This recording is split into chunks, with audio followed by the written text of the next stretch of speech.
Hello and welcome to The Public Good. This is Dejia James from Partnership for the Public Good, or PPG, which unites over 365 community organizations working to build a better Buffalo. We're delighted to join you every Tuesday morning at 10:30 a.m. on Power 96.5 FM and Mix 1080 a.m. You can also watch full video of every show on our YouTube page. Follow PPG Buffalo or on Facebook or Instagram for more information on how to access video and the full podcast of our show. And of course, you can always get great information on our website, ppgbuffalo.org. Now to get into why we're here today. Today we're joined by Stephanie Peete, who is the Director of Workforce Development with Say Yes, and also co-founder and owner of Second Chapter Bookstore, to discuss racial equity, literacy, youth apprenticeship, just everything under the sun, because Miss Stephanie is amazing, and I love the work you do in the community, so I'm so happy you're here to join me today. I really appreciate it. So I just want to give you the chance to introduce yourself and the work that you do and just how you kind of came to this point.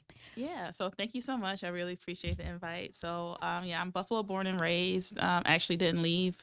Thought I would after college, like all of my friends, didn't have the nerve to, but now I'm like really committed to the work and I believe in what we're doing, so committed to the region.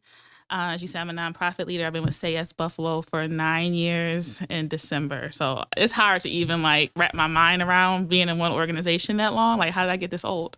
But here we are. Yeah. My mom's a retired teacher. Reading has always been super important. So I had the idea of coming up with like a book bar concept, and she was all in. So then we launched Second Chapter Bookstore January of this year. So I'm all about helping our young people succeed and really putting a spotlight on like Blackness, of course, and like how beautiful and how critical it is to everything that we do.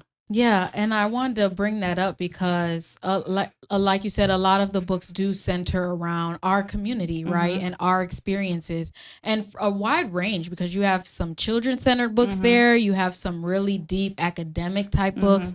So, what is your goal in really trying to reach the community and literacy, and especially in now where we're seeing book bans and censorship and things of that nature? What are your goals to combat things like that? So it's really like building community around reading. Even if you don't read books, you can still come for the discussion. So we have like our signature book club experience where we invite people to buy a ticket. You get your book in the mail. When you come, there's food, there's cocktails, sometimes there's a DJ, there's different discussions, and you can come be a part of it without even reading it.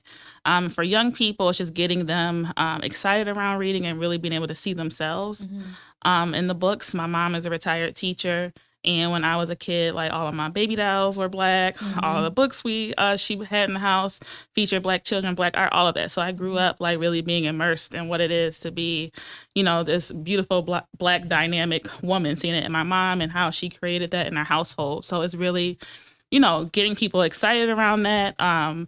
And it wasn't necessarily our goal initially, but we're really seeing a lot of energy around anti-racism. Like the folks who want to come to events or want to partner really want to focus on, anti-racist practices and really like unraveling the practices that we all know that have sustained white supremacy. So that, I would say, aside from children books, anti-racism and history, that's really what our clientele, our customers have been asking for. So it's been really cool to really dig deeper into that work, both professionally and with the bookstore. That's awesome. And you mentioned, like you have the book club, folks can get the books mailed to their home and things of that nature. So how do people sign up? Just through your website? Yeah, through our website and our social media. So we don't have another one of those planned for a while, but we do have some book discussions. So September 16th, we're meeting at Unapologetic Coffee.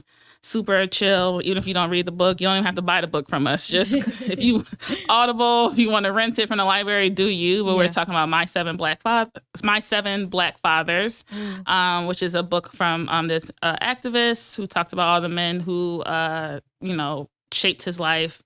And then on September 30th, we're talking about, what's the name of the book?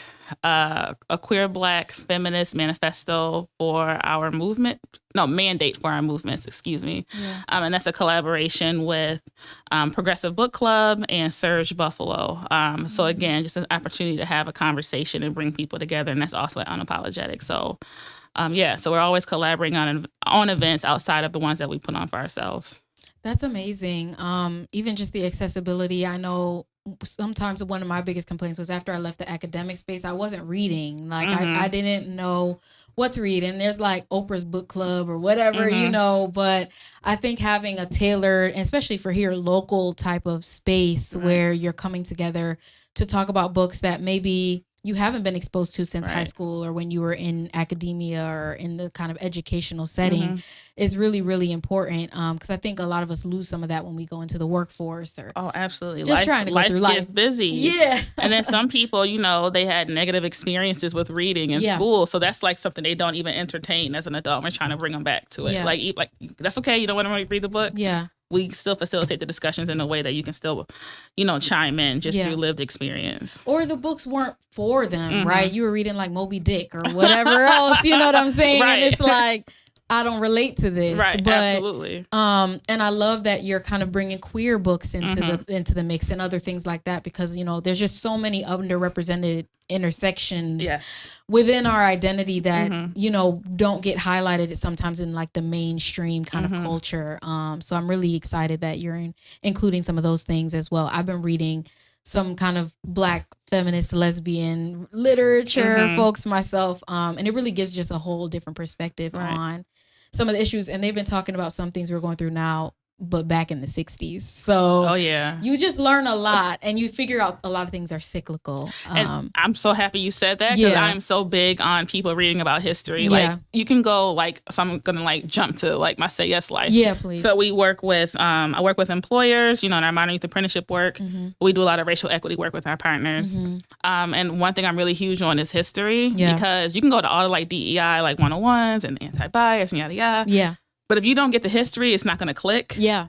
Because then you're like, oh, crap, look what's happening. This is the exact same thing that was happening 30 years ago, 40 years ago, 50 years. It's just like they remix it for the time that we're in. The book bans, the attack on education. We've seen this you already. Were repeating stuff. And it's like you see the signs that now in retrospect we can see, okay, this led up to some of the things we had issues with before. And people think these are isolated incidents or really don't understand. And I think that's one of the biggest tactics of certain, let's say, adversarial forces is to keep us uneducated so that we don't know what has happened so that we can do better in the future. And the biggest attack really is on our education system, on which is what we're seeing right now with the bans and things of that nature. I want to bring up the youth development work that you're doing because we're talking about education and some barriers there, but wondering what other barriers you see for youth development and barriers to youth employment that we've seen such low youth employment. We have great things like the summer youth program, but outside of that type of program, which gets very full very early on, what are the barriers to youth being employed, especially in Western New York? I would really point to just the legacy of segregation and racism in our community and how we see that manifested in hiring practices and workplace culture. And also young people need a lot more support than we realize. Hiring an 18-year-old, that's a lot of work because you're not just helping them in the workplace, understand the job, they're becoming an adult. Yeah. And you're going to be, whether you like it or not, you're going to be a mentor. So it is a big lift. So that's something that we're really happy to be in this space with Modern Youth Apprenticeship because we have amazing employers who are committing to this process of hiring young people for 2 to 3 years while they're in school taking classwork associated with their role. Okay. And really helping them enter the workforce early because some kids can't go to college full time. Right. That's just the reality. Right. When we look at, the demographics of our community, when we look at what COVID has done, some folks still have not recovered financially from COVID. So it's a really cool opportunity for employers to come to the table in advanced manufacturing, business ops, and IT to build a young talent pipeline and help young people support themselves, their families, and develop as young professionals. And then we're there the whole process, where they're providing wraparound supports. So this is really targeted towards college-aged youth. So we are working with kids coming directly out of high school. So we recruit them their senior year. They start once they graduate, and they're working part-time and taking some related coursework part-time with some of our partners. And so how do parents who are listening, or even if there are some youth listening that are like, oh wait, I can get a job. Yeah. How do they plug in there? So they can go to our website. It's listed on our website under the post-secondary supports. It's CareerWise Greater Buffalo. And yeah, so we're currently recruiting employers for our third cohort. We just wrapped up our second. And again, we're focused on advanced manufacturing, IT, and business operations, and looking to expand beyond that. But really, it's a win-win. Like, our kids get access to jobs. We have some young people who are already working full time, and I mean making enough money to support their household, which is like, it's like heartbreaking that they're that young with that much responsibility, but also beautiful that they can. Yeah. They had this opportunity. So yeah, it's really great work. Everybody wins. Our kids get these careers. Employers get access to a really young talent pipeline, which we know across sectors is a huge thing. And then our community gets young people who have great jobs, can contribute, spend locally. No, it's empowerment. It absolutely. Really is. It's community empowerment, not just like you said for the youth, but if they're able to provide for that family unit, then it changes their whole family's life, not even just their life, which is so, so important. I'm wondering, with the employers that you work with, kind of what is the work you're doing in priming them to work with these communities, right? Because there is a kind of bridge gap you have to create there. So what kind of work are you doing on that end? So we have this framework that we have from CareerWise USA on modern youth apprenticeships. So we're part of their network. So we have this framework, and we're trying to figure out how it fits locally. So employers are coming to the table to help us figure that out. So we are. Apprenticeship is still not as accepted in the U.S. as it is in other countries. Locally, still not a huge thing. So we're working on that, on just the education piece around what makes up an apprenticeship. But it's really around like the wraparound supports and getting and helping with that gray area. We have like employers who have maybe done their own equity work, some more than others. Coming to the table, working with a demographic of young people that might not be represented in their workplace right now. So we're providing like racial equity work with our employer partners. They go through a series of trainings with us before they even meet our kids, before they begin hiring. We have ongoing opportunities. All of our employer partners go through the racial equity impact analysis training through the Community Foundation every year, which is fantastic. And they're like really committed to figuring out how to best support young people of color in the workplace. And we don't pretend to have like, the magic bullet to figure it all out. But like our team we're primarily from the district, graduated from BPS, still live in the community. So we are uniquely positioned to, help employers figure out the puzzle pieces to really being able to attract young people and keep them in the workplace. Right. And that's what I'm wondering, especially coming from the community. What type of supports are the youth needing then and going into jobs? I mean, maybe their parents have never worked this type of job before. Absolutely. Or they don't really have an example of maybe even professionalism or 9-to-5 type of setting or something like that. So what kind of supports are you giving the youth when they're getting So placed? It's double-sided. So you brought up professionalism. We're working with employers to understand like what professionalism really is and what it's coded as. Yes. And like we need a brand new version of what professionalism is. Absolutely. So let's like dissect some of these, biased practices that we've had and like come together to reimagine what it looks like to recruit young people. Yeah. And on the young folks side, it is priming them. Like, you might be one of the only or the only in your workplace. Like here are some tools to navigate that. They have a success coach throughout the entire journey they can like tap into if there's something going on. But yeah, our kids are needing help with, unfortunately, housing. We already know what the crisis is. It's impacting our kids too. Yeah. Childcare, transportation, the standard in this community that, we're trying to figure out for a program for our program and also for, the broader community as well. Yeah. No, I think that's amazing that you're thinking of all of these intricate pieces and you're not just trying to place kids into the current system, right? But also trying to do that systems change in hand, which I think is great because I think a lot of people set our people up to fail when you just place them into environments that aren't built for them, right? Absolutely. So I just think that's so powerful. I love that you're doing that. And I know you're really, really passionate about it as well. Yeah. And one example of that, so I'll give credit to our colleague, SAS Johanna. Our first year, we were interviewing for apprenticeships, we had an idea of doing one interview day so that kids aren't kind of like cherry picked through the process. Everybody gets interviewed on one day. And we were worried like, okay, interview clothes. Like, we're just coming out of COVID. We already know. Mm-hmm.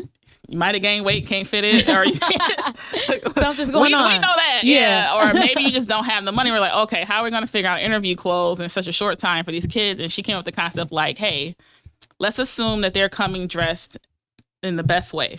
Yeah. They're putting their best foot forward, and let's judge them based on what they're saying, what they say they want to do, what they've done in school. And our employers were so phenomenal about that. They even came casual to make, you know what I mean? Like, so it's like by being more inclusive for the kids, it kind of like freed it up for the employers as well. So it's like a constant, how can we be more inclusive? How can we break down these rigid standards of professionalism that have harmed not just our kids, but a lot of people. And it's as simple as it harms everyone. It's as simple as just also come with some jeans on too. Like you don't have to have this rigid only jeans once a month on a Friday type of situation, because that's true. I mean, if you're worried about housing costs, food, feeding your family, you cannot go to wherever and get all these new dress clothes or anything like that. And I know there's Dress for Success and a lot of other wonderful organizations trying to help with some things like that.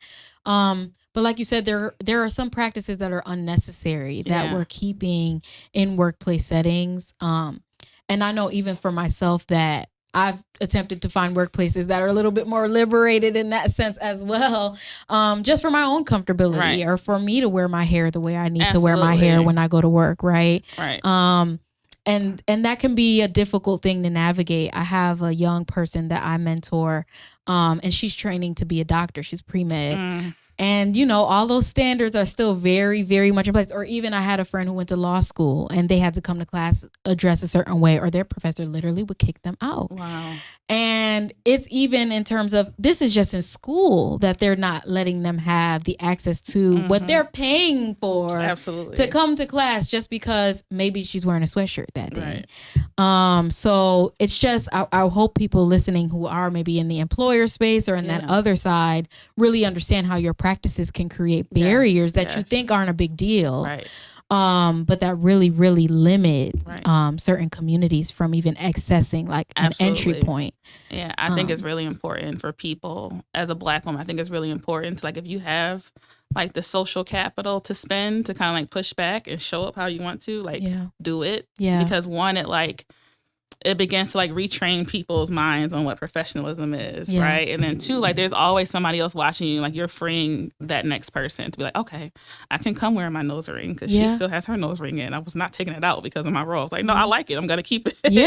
So I think, the more we push back, and I totally get like, there are certain fields where you got to survive. I totally get that. But the more people who push back, we'll see change slowly but surely. But definitely in some fields versus others. But I love that what you said, and like if you have the social capital to spend it, right? Because like I said, I've worked very, very hard in some spaces where it probably wasn't towards my best benefit to do it, but I knew that whoever was going to come behind me, even though I knew that was my time to go, it would matter if I just stayed quiet or if I said something, because a lot of the times the excuse is, well, this other person or these other people go along with it and it's fine. I've been there. So, if none of us say anything, it'll just stay the same. So being able to do that is wonderful. And being able to see, I see my sister over there with her hair braided too, or I see the locks, or I do see the nose ring or whatever. That really is encouraging. And I always admired, especially Black women who were in certain professional spaces that looked a certain way that I could relate to. Because a lot of the time, unless it was our own media, you didn't see that. And so I went into the workforce very self-conscious, even in internships, because you had to do all these internships in college to try and make sure you could get a job after college. And my mom's telling me how I should dress. We would go to the mall, get all these new clothes, and I'm just like, I'm uncomfortable. That's not your person. Like, you're not able to express your personality and like your values, and that sucks to be stifled. Because how do you give your best self at work when you don't feel like your best self walking in? And it really exposes you to, because you're really just then living kind of a double personality type of situation. And I don't know, all of that dressing and disguising didn't help any of the microaggressions to me anyway. So I I'm not really sure to whose benefit or comfortability that really is. Well, I think I do know, but we will leave that on the table where it is. I do want to circle back to the bookstore thing because I think it could just be so inspiring to talk about how you're working with your mom. Yeah. I think that's so powerful, especially in our community, because family can really be a strength, a point of strength for us sometimes. But for some people in our community, it really is a point of weakness because of systemic things that have broken up our families or caused other issues within our community. And so I think it's so powerful, just the sheer fact that you're able to do something like this with your mother. And so I just am wondering how you feel about that, how you kind of have this relationship with your mom, if you always had this relationship with your mom, and how you guys came to this point. Yeah, so it's really cool because it's like, one second we'll be mother daughter, next second like we're like, hold up, like as your business partner. Yeah. Then she's like, wait a minute, I'm your mother. Yeah. So it's like really fun, but it's like we complement each other's strength. So she credits me a lot for being like more of the face of the business, but like it would not exist if it wasn't for her, because she was the one like behind the scenes. We got to file this, we got to do this, we got to meet with this person, like setting everything up. Like that's really her skill set. Right.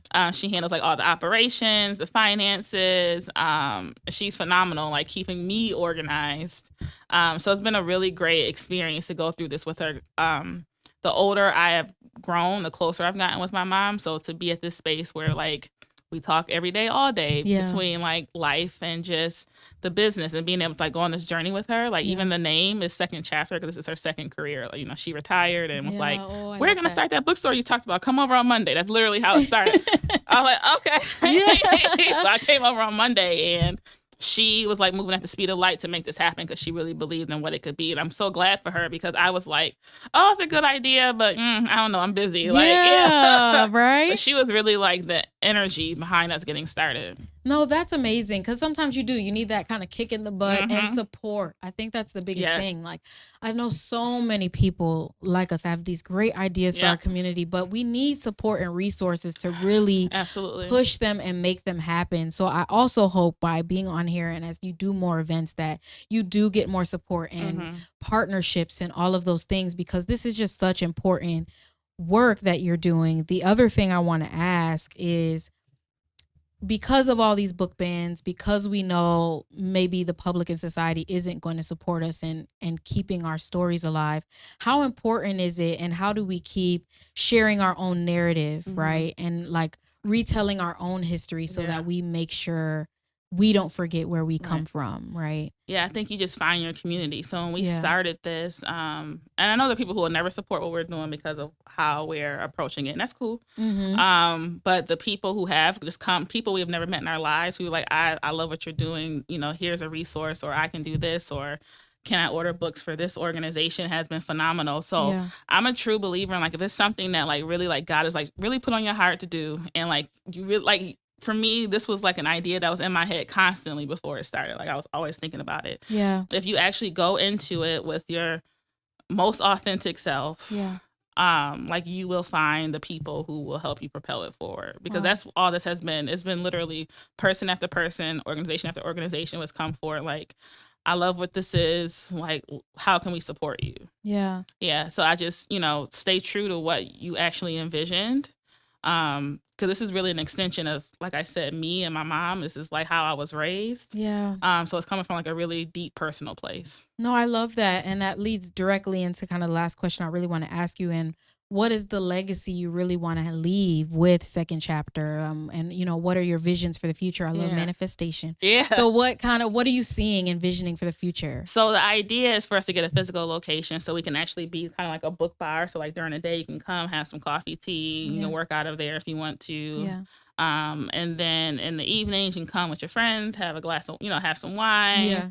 Unwind. We can have our events there, and it'd be something that we pass on to like my nephews so that they're able to be business owners and have more options than what I did. I'm always striving to give them more options than I had. Yeah. My mom gave me a ton, but I just feel like that's always like our job, especially as Black women. Like, okay, this is what I had. Let me double that for you. Love that. What are we setting up for the future? Absolutely. Right. I think you're so right. Black women are always forward thinkers. I think we have to be. Absolutely. We have no choice. We have no choice. We always have to be in plan mode. And our community just needs it, especially in times like now. And I hope this is really a healing space too that can bring us together. I know there's a couple different local owned bookstores, but I don't know if they necessarily are geared towards our community in the way that yours is. So I'm so excited for you. I can't wait until you have your ribbon cutting, whatever. We're going to be there. So thank you so much for joining the show. You. I really, really appreciate it. I hope everybody gets involved in some of the events you have coming up, and get their youth involved in trying to get this apprenticeship placement. I want to ask lastly, how many kind of placements do you have? What time period of the year can people apply? Sure. So our application period will open up in January for our young people. Okay. We're recruiting employers now. So if there's any employers who are interested in possibly partnering and offering apprenticeships, we're recruiting right now. So the next application cycle opens in January, goes to the spring, and then the next cohort will start next summer. Wonderful. But happy to talk to anybody about either side of that work. We love it. So please connect with Stephanie on multiple different fronts. She's very knowledgeable and has the resources and the plug, if you'd like to say, for you to help your community and for the youth. Thank you so much once again for being here. This is Dejia James with Partnership for the Public Good, or PPG, uniting over 365 organizations working to build a better Buffalo. It's the Public Good, Tuesdays at 10:30 a.m. on Power 96.5 FM and Mix 1080 a.m.